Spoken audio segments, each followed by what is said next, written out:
ay papanalunin ang mga tumama hanggang sa magsunod-sunod na ang pagkatalo. Ganyan umano manipulahin ang resulta ng pustahan sa iligal na pasugalan sa Cebu City na sinalakay ng pulisya. Yan ang ulat ni Ryan Lesiges.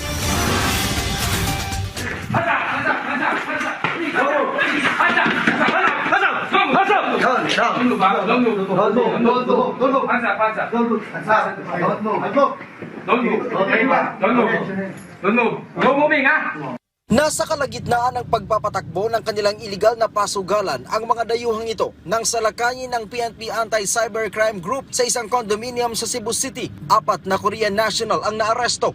Tumambad sa operating team ang sandamukal na monitor at ilang pang device na ginagamit sa iligal na negosyo. Nag-conduct ng surveillance and cyber patrolling based on information report relayed by concerned citizens that there are foreigners that are involved in illegal online gambling activities. So ito ay parang isang mini hub. Ayon kay PNP ACG Director Police Brigadier General Wilson Asueta, pustahan sa ilang laro ang alok nila sa kanilang mga parokyano, pero ang resulta ng laro, minamanipula umano ng mga sospek.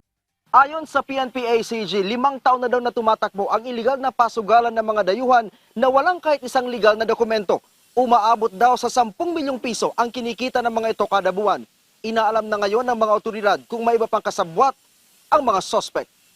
Pinag-aaralan natin kung ito ay may kinalaman ang may-ari ng kondo sa operation ng mga illegal online gambling. So kung meron silang kinalaman, so pwede natin sila isabay sa kaso.